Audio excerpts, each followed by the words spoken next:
Hello, everybody. Welcome to this episode of the Agora Podcast with Byron Reese. I am so excited today because we get to have one of my heroes on the show. And he's not just my hero because of his ideas and his books and his mind, but he's my hero for his humanity.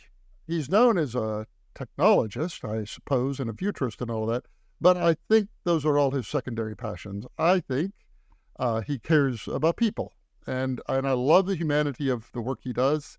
And that's really what I want to talk to him about. Welcome to the Agora Podcast with Byron Reese, as he talks with great minds about what they're working on, what problems they're solving, and what passions drive them forward. Enjoy the show. Welcome to the show, Kevin. Thank you for inviting me. It's such an honor to be here. I'm looking forward to this conversation.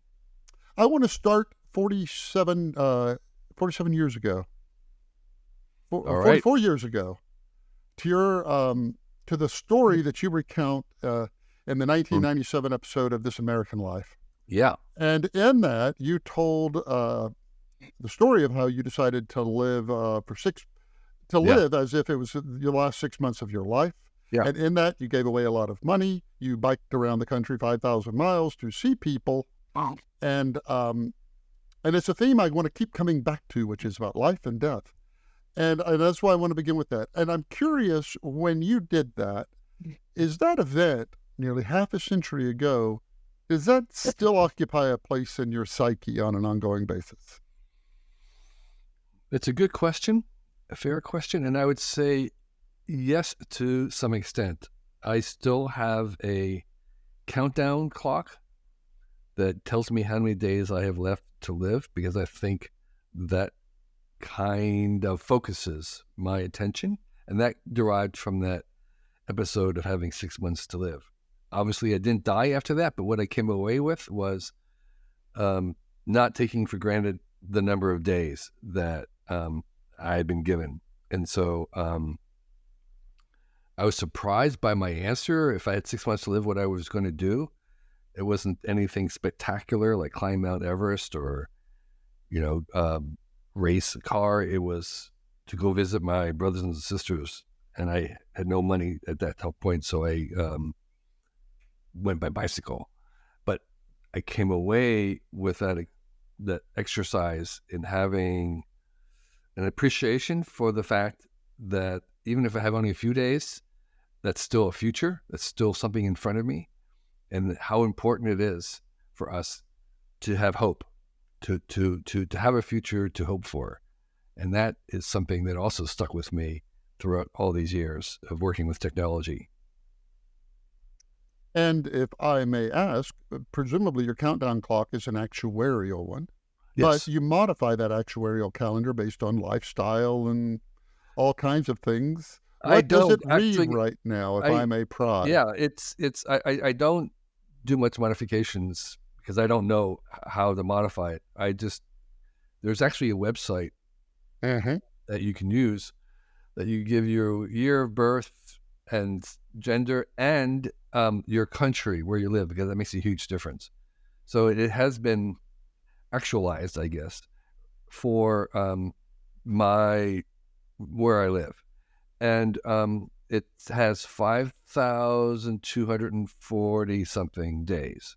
That's how many days I have left, according to the actuarial table. So this is a probabilistic estimation.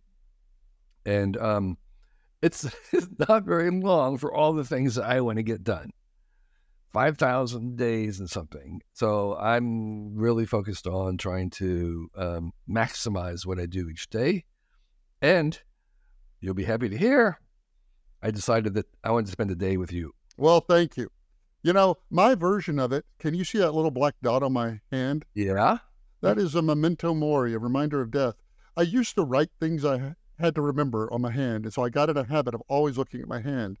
And if there was nothing written on my hand, the implication was I had nothing I needed to do. And that dot was a reminder that always, that is my only tattoo. Paid $50 for that. I know. It's my only tattoo. And the people in there thought I was very strange. And I thought, you think I'm strange? Like, yeah. No, Well, that brings me to my next It's a very thing. nice dot. I have to say, it's a very nice dot. They did a good job. Well, thank you. People think I just got like stabbed in the hand with a ballpoint pen or something, but no, I went in and did it all proper like. Yeah. Second, I have enjoyed your videos and then the book. So you have a new book out called Excellent Advice for Living, Wisdom I Wish I Had Known Earlier. I don't know if you recall, but in my outreach to you, I think of you almost on a daily basis because of one of them, which is the one of if you lose something and finally find it, don't put it back where you left it, put it back the first place that you looked. And I do that now all the time. And that's become part of my thing. And then you had another one, which was normally when you lose something, it's within 99% of the time, it is close by you. Now, the fact you said 99% of the time, meaning it's happened to you at least 100 times. Otherwise, you wouldn't say 99% of the time. And I get I question, do you lose things as much as it seems by the amount of times that appears in your advice? No, actually, I very, very rarely lose anything, but I am known in my household as Mr. Find It. So I am finding things that other people have lost. And that's what I'm really good at, is finding things, because I rarely lose things. But in our household, there are a lot of people who are losers, and so I'm finding things for them. And we go through a little process, and the process is you expand concentrically out from where it was last seen, and usually you can find it within arm's reach of where it was last seen. What was your methodology for writing that book? Was it, as one might expect, it was just casually, like throughout the day, you're like, oh, there's one for the book. Oh, there's one. You didn't just sit down and like conjure all that up, did you? There was a little bit of both. I had been jotting them down and collecting them, so to speak, for a while. But when I decided to gift this to my kids, I didn't have 68 of them. I had, I don't know, some number, maybe half. And at that moment, I decided to try and actually generate the other half of the 68, so maybe 30 of them. And then each year after that, I began to jot them down during the year as I went along. And so I would say in most of the book was written as it occurred to me, as I discovered them, so to speak, and not in a mad cap frenzy of writing them all down as if I was just sort of dumping them out. So it's much more of the former. I have to believe, though, you are going to write, or at least you're writing down for a sequel. Like, why would you not when you have... Exactly.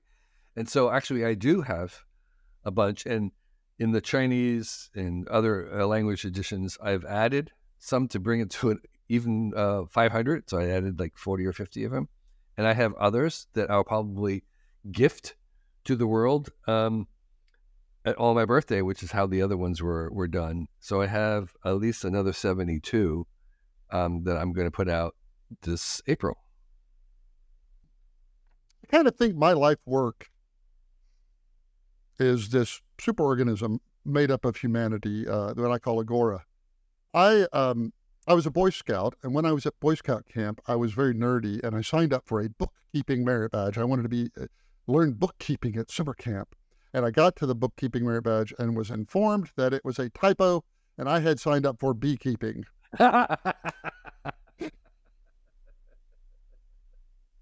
Okay. That is a true story, 100% true. Well, and I hope you took the beekeeping course. I did, and I fell in love with it. And I bought a beehive, actually from the instructor who told us in no uncertain terms the Boy Scouts of America had not nor ever will offer a bookkeeping merit badge, and who would go to summer camp and decide they want to learn accounting. He had very low opinion of us all. But he sold me a beehive for $60, and I became a very avid beekeeper. And I learned a lot from the bees. And you know what I learned from the bees is that they are a superorganism. Yep. And just like you're a superorganism, I mean, just for the benefit of the listeners, you're made up of cells. Those cells come together and form an emergent you. In bees, I think they go up another level, and all the bees come together and form an emergent hive. And the hive displays, it lives at a different time scale. It regulates its body temperature, by the way. It's a warm-blooded creature. Exactly. And it has knowledge, like all the things that bees can do, like finding new homes and all that. You know, a bee lives 6 weeks. They've never swarmed before. None of them have. And Right. I began to ask the question, if humans form such a superorganism, I believe they do. I believe that the interaction of humans, and this is not about technology, the interaction of humans come together and form a superorganism, which is likely conscious. I don't know. But I ended up kind of building a whole science of superorganisms and what, you can't live on your own anymore, and they require conformity. A weird bee gets kicked out of the hive and all that. Now, you are obviously, I think, one of the world's leading thinkers of superorganisms, and you introduced this idea of the technium, which was about technology. Yeah. I'm coming to the question, which was about technology coming together and forming a superorganism. Now, I wrote my whole book because I wanted to say, if we are a superorganism of humans, if there is an Agora, what does that mean for me personally? How then should I live? How then should I live? And so it's almost like lessons from a beehive. What do you take? So assuming somebody knows about the technium, what lessons do they pull from it?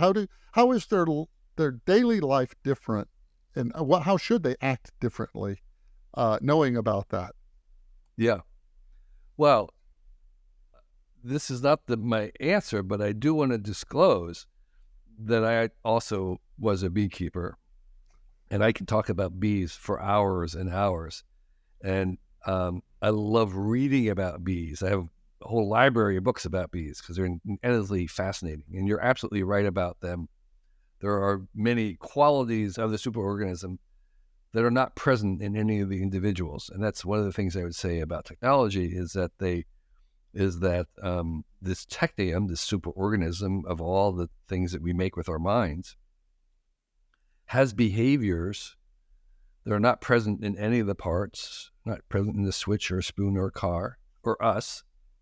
And more importantly, it has its own biases and tendencies. And so the question that we have to be ready to constantly ask is, what does the technium want? What are the inherent biases in this thing that are independent of us as the parents of it? And we don't want to try and eliminate that things because that's impossible. We actually want to use them in the same way that your own child at some point will start to have some autonomy, and that's actually a good thing. It's scary, but good. So I would say for the average person is that the autonomy that's starting to emerge, particularly in the AI, is something that we're not going to get rid of, and we're going to try to make the best use of, and is necessary for us to get the best use from. So we have to become more comfortable with this emerging agency of the things that we've made. And we can't really get the best from them unless we allow them to have some of that agency. I tell a story in my Agora account about 1946, 1947 in San Francisco about this man who committed suicide. He jumped off the Golden Gate Bridge. And a specialist from Stanford who studies suicide came up to just look into it. And they went to the man's apartment. And he was in his mid-30s. He lived alone. There was nothing wrong with him. He didn't have money problems. But he had left a note. He had left a suicide note. Not for anybody in particular, just left it in his apartment. And it said, "I'm going to walk to the bridge. If one person smiles at me, I will not jump." And I think we can say nobody smiled at him. And that's sort of my net conclusion, is that the beehive doesn't work if half the bees are plotting against the other half. And that the highest calling we actually have is not to do big things, but I think as Mother Teresa said, small things with great love. And that in the end, there is no super bee that gathers most of the honey, and everybody else, everybody's got to do their tiny thing, and that together makes the superorganism blossom. So I'm curious what the technium version of that is. What is the technium version of smiling at somebody who's having a bad day, like what is my day-to-day thing that I do I embrace technology? Do I try to apply it? Do I use it? Do I empower other people? How do I interact with this? Yeah. So I think I don't believe that utopia is possible or even desirable, a state where we have solved problems. Dystopia, obviously, is something we don't want, although that's the only kind of future we see in Hollywood movies. I preach this idea of protopia, where there are things that are a little bit better than in the previous year. So every year there's a tiny bit of improvement. And what's improving is our choices, our options, our possibilities. That's really the only thing we have that they didn't have 100 years ago. It was more and more choices. There's not much reason to leave a beautiful village up in the hills of the Himalaya where there's organic food and beautiful vistas and wonderful architecture, except for the fact that you have no choice about what you're going to do. You're going to be a farmer or the farmer's wife. People leave in the hundreds of millions of those places and move into the cities in order to have the chance to be something else, maybe a mortgage broker or web designer, taxi cab driver. And so that's what the technology and development gives us, is more and more choices. And those choices are important because every one of us is born with a certain mix of talents. Like we all have distinctive faces. We all have very distinctive combinations of things that we can do or not do. And just as you have a unique face, which we know because of facial recognition, we can recognize you almost any capacity, you have a unique set of talents and genius. And these options and opportunities are necessary for those geniuses to be unleashed. And so if you could imagine if Beethoven had been born 2,000 years ago, 2,000 years before they invented the piano or the symphony, what a tragedy that would be. What a loss to the world and to him, not having that technology of instruments available. Or if, George Lucas had been born 500 years ago before cinema, what a loss to everyone, because the technology wasn't ready. So that means there are people born today where the technium is not yet capable of supporting their genius. And so I think part of what our job with the technium is to keep inventing new possibilities. We have kind of a moral obligation to make new things in the hopes that everybody born and yet unborn would have what they need, the right environment that they need to express and share their genius. And that includes having clean water and healthcare and education as an essential part of that. And so that's what the Technium is about. It's about equipping everybody born and yet unborn to be ready to share their true genius with us and everyone for their benefit and our benefit. Billion people living on a billion planets, each empowered to live their best possible life. You wonder though. I think it was Euripides or Aeschylus, the one who said, "We want to tame the savage heart of men and make gentle the life of this world." And I completely agree with you with that. How do you think we're coming on that other scale, taming the savage heart of men and making gentle the life of this world? We have, I believe in moral progress. I believe that we are, as a species, better than we were. And I think that there was a time when science believed that with the advent of cultural evolution that our biological evolution slowed down, but we're seeing that in fact it actually has been accelerating. So I claim that the first animals that we domesticated were ourselves. We've invented our humanity. We're still inventing our humanity. We are changing ourselves in many ways, and we are making ourselves better. And the societies that we have now are just morally superior to the ones 5,000 years ago. We've improved. We have enlarged the circle of empathy, and we keep enlarging that. We're not perfect, but we have gotten better, and we, of course, can still get even more better. And I think this is one of the great promises of AI. It's not all the things AI is going to do. It's the fact that it's going to help us become better humans, because we are now having to confront all these issues about why are we here? What are we doing? How are we different than machines? And that is very, very powerful, because we're trying to teach our machines to be better. One of the things we're finding about the AIs is the AIs are, with the large language models, they're trained on the average human. The average human is kind of racist and kind of sexist and kind of mean, and that's what they are. And so we're saying, no, you can't be like that. You have to be above average. You have to be better than the average human. What does that look like? We're now having to ask that question of, what does that look like? So in order to program them, to make them better than us, we have to answer the question, what do we mean by better? What do we mean by us? These are very, very profound moment, and we're right at the beginning of that.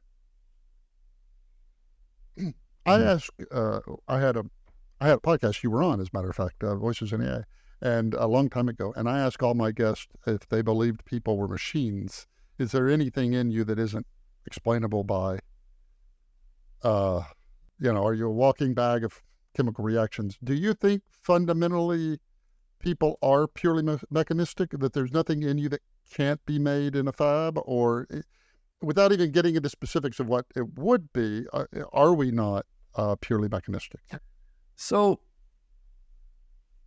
I think that we are a composite of tangible and intangible things. And I think, I think a lot of, in other words, the question is, is there a supernatural element outside the laws of physics? And I don't think so. I think we have an intangible thing. I think we can have souls, and we do have souls. But I think souls are just things that we don't understand, and that they are also not necessarily outside of the law, the world of physical law. So I think in the long term, we'll have artificial beings that have their own intangible spirits and their own intangible consciousness and all these other elements. So I think we are more than just material things. But I don't think that we're necessarily made of something that we can't also put into the things that we make. All right. Well, we're coming up on time here. I'll ask just two final questions. One about bees. There's old tradition, the telling of the bees, that when the beekeeper passes, you go out and you tell the bees your keeper has died. They even evidently did this with Queen Elizabeth, because there were royal hives. They draped them with black. Wow. And I guess the assumption is that the bees collectively have an emergent consciousness at some level.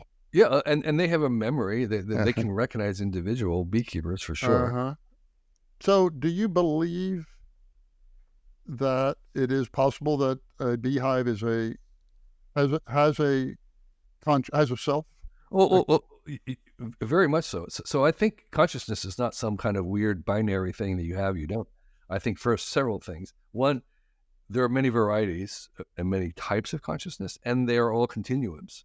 So I think that even mountains have some element of consciousness that's on that gradient, and inert things too. And I think the thing I would say is that we have more consciousness than of a certain kind than other things around us. And I would say that's also true of life. I think life is not a binary thing that's either there or not there.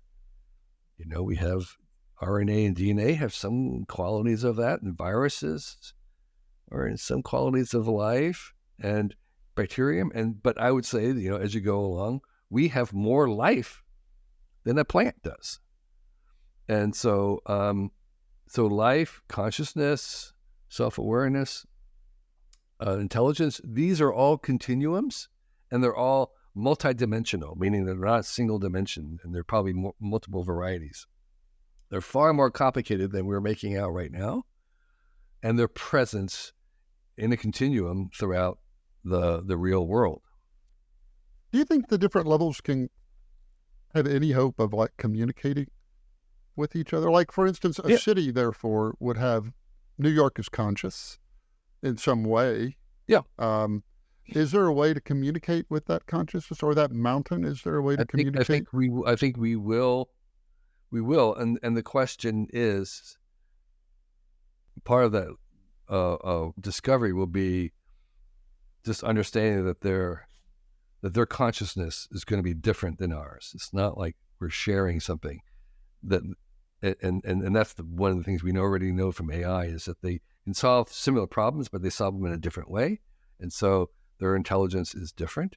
We may not even recognize it. And the same thing with trying to talk to an animal or something is that it isn't like we're going to be able to reduce everything they say. It's going to be untranslatable things. There'll be plenty of untranslatable language or grammar or stuff in between these thought processes. So just because they exist and are possible doesn't mean that we're necessarily going to be able to translate them. But the basis for human rights, just the notion that there are things you don't do to a person, no matter who they are, right, because they're a human being, stems from our conscious. I mean, we don't have chair rights or mountain rights or New York rights. Are we going to need to develop all of those? So rights is a funny thing. One of the things I think would help our conversation is if we already understood that for every right, there should be a corresponding responsibility. You can't really divorce the two, although we tend to do that these days. And so I think our treatment, this is an expanding circle of empathy. I think our treatment of these things will shift as we understand that there's more going on than we think. We're although animal lovers have always known that animals possess far more capabilities than are often recognized. And we have to kind of decide, well, what do we do with that? Does that give them certain rights in a weird way, which is a weird way of framing? How do we honor that? And I think the advent again of AI and robots will just facilitate. It'll make that very long conundrum, that ancient puzzle, will help solve that, because we'll have this we'll triangulate to the AIs or robots, and we can't not answer that. We have to have real answers. And so that, I think, will force us to rethink our relationship with the natural world and how we engage with it and what we expect from it. All righty. Well, what a great half hour. It soared by. I'll let you get back to your, I'm sure, very busy life. And thank you so much for taking the time with us on the Agora Podcast. I loved being here. You asked some great questions that haven't been asked before. It's always a real joy.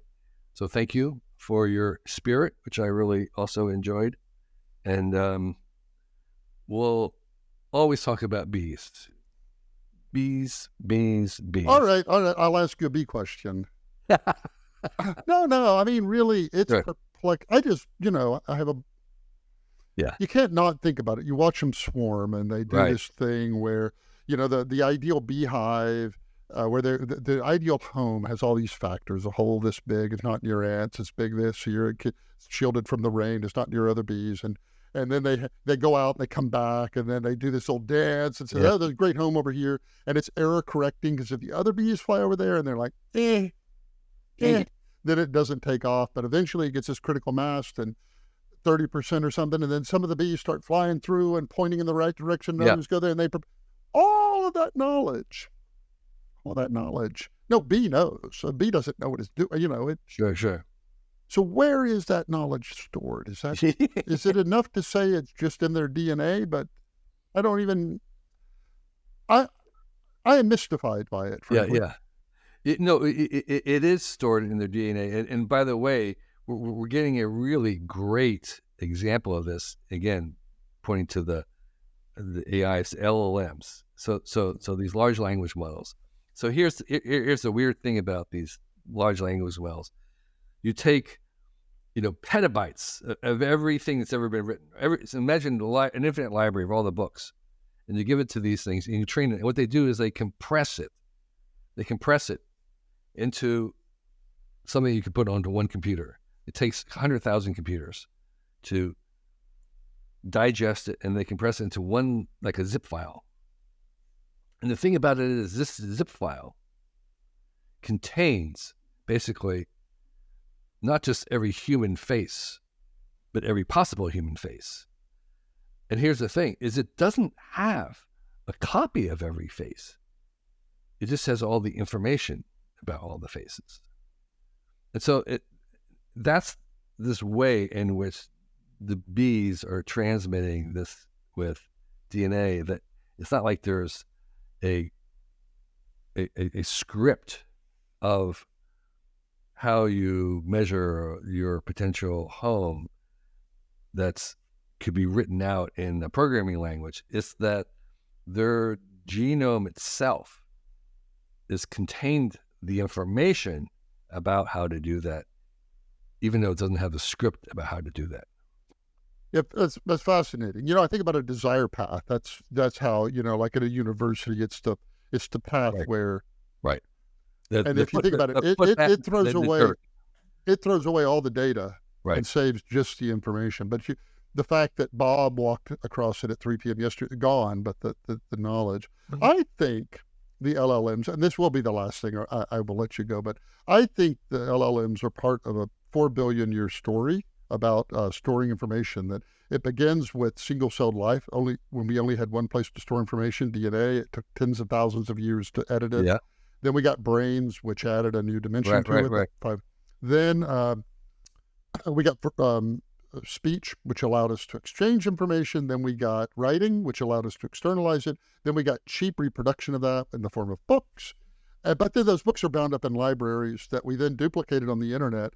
But we didn't actually solve for anything. There were still 50 billion things. And I think what the LLMs do, and I would be curious if what your thought of this is, it's an attempt to consolidate that. Right now, we don't have a planetary knowledge base. We have 50 billion of them scattered out. Yeah. And so, and search engines brag about it. If you go like, what's the difference between cold and the flu? They say, I've got 33 million answers for that question for you. And I got them in a quarter of a second. And then, but what you want is one answer. And so I think that's like their philosophical wonder, is they reconsolidate all knowledge. And let's close on that. What are your thoughts? Yeah, I think you're absolutely right. I think that's what it is. It's a compression, I would use, a compression of the world's knowledge that is, and they call it model. So it's a model of it. It's a representation. And in some ways, that's a new medium that we don't know what to do with. It's not just about answering questions. I think it's more powerful than that. But we're just at the beginning of understanding what that looks like. So your hunch is absolutely correct. Thank you again for your time. Sure thing. And keep doing everything you're doing. Goodbye. All righty. You too. Thank you. If you like what you heard today, please take a moment to like, comment, and subscribe so that more folks like you can become a part of the Agora. Visit ByronReese.com for more information about each episode and to learn about Byron's forthcoming book, We Are Agora.